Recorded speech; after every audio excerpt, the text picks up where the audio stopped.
Hi there, it's John from Commercial Real Estate Online. Welcome to the program. This is the podcast show where I like to share tips, tools and ideas in commercial real estate brokerage around the world. Sales, leasing or property management. All of the ideas are here for you in your real estate business. Now the website to contact us is commercial-realestate-training.com. Visit there to get all of the free articles that I publish regularly. Now in today's program, I'm going to be talking about how you can and should bring the aspect of strategy into your real estate business, your activities each day. And of course, win more business from that. So learn about strategy. This program will help you tremendously. So let's get on with the audio and I will see you at the other end.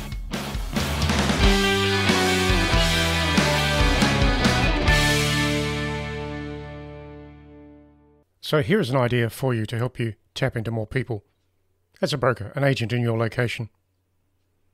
As the property market shifts and changes, and of course it is right now, it is the skills and the strategies that we bring to our clients as agents. Those skills and strategies are now so important. There are people to help and transactions to work on. Of course, some people just want to do something, others need to do something. So that's where you can help. Sales and leasing are functional requirements in the property market today and will be so for some time now, more so than ever before, because we're coming off the back of a period where not much activity did happen. So when you consider the property market changes over the last 12 months and where it's headed over the next couple of years, there's a lot of pent-up demand and requirements in leasing and in buying and selling investments. Now some people need to do something, others want to do something, and of course you can help with either. And it doesn't matter whether it's a property investor or a business owner. They are perhaps the most active market segments for the coming couple of years. So it's time to look for the people who require property investment and or occupancy change. So who are you talking to now, and how frequently are you doing that? Questions to think about? They are worthwhile questions to consider when you're looking to drive and thrive in this new and emerging market. So who are the key people? These are the three categories of people to tap into now. And most particularly, you'll get most of your business from these three groups. How you connect with them is the process that you need to consider and of course put into your diary each and every day. So here are the three categories. Think about them and put them into your diary. Number one, existing investors. They may want to purchase again to boost their portfolio of properties. Of course, they may also want to sell. You just don't know until you approach them directly. Now, how many people in that particular category do you approach? Lots, every day. Not just the investors that you know, but the new investors that you haven't connected with before. How do you find them? Research. There's no other way to find them. Research. Ask questions. Create conversations. Now, number two is the business owners. Some of them are looking to move some capital off their books by selling some owned properties for various reasons, their reasons. They're looking to apply some capital differently into their business model. So, a sale and a leaseback scenario is a good thing. Look for the business owners that own their own properties. See if they are looking to create a sales scenario. That's the opportunity. And of course, some business owners may actually lease the property they are in, and that's okay as well, because when you talk to them, you can find out when their lease expires and when they're looking to consider alternative activities of occupancy. Sales and leasing, they both go very well together. So stay within those two segments. Ask about sales, ask about leasing, and work with the people within those groups. Now, number three. These are the allied professionals to our industry. They are the bankers, the financiers, the accountants, the solicitors. They have clients who may be looking to make a move into more property activity. Maybe it's an essential activity, maybe it's a desired activity. Either way, you can help. So the only way to tap into those allied professionals will be through direct contact. So they are some very good leverage points to consider, particularly within those groups. Understanding who those people are and of course making lots of contact into those groups each and every day. So what do they want, and how can you help them? Consider a contact plan that goes something like this. Number one is put more people into your day's activities. Now, new people should be the focus here, as there are plenty of new people coming back into action with property change and churn. Do not restrict yourself by working with the same people that you've been talking to for years. That will stifle your growth as an agent. Work with new people, perhaps even 75% of the time, because guess what? This is a new and emerging market. Number two, matching people to property situations and solving problems should be the nature of the approach.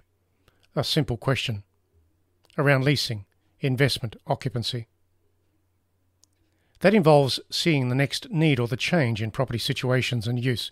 And sometimes you can see that need by just travelling through your territory, walking down the streets, looking at buildings, understanding the businesses that are in occupancy, and then making the calls.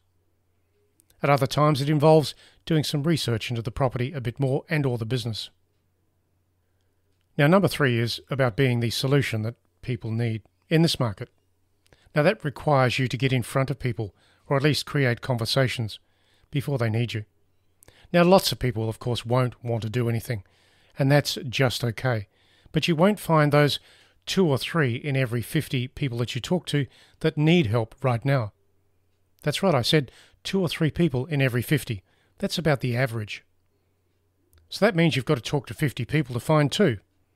But that's fine, because that's what you can do in your diary every day. Now, talking about the property market now and how things are changing will always be of interest to some. Some investors, some business owners, some allied professionals. Remember those groups that I mentioned a short while ago. So that is the contact plan that you can use in this changing and emerging property market.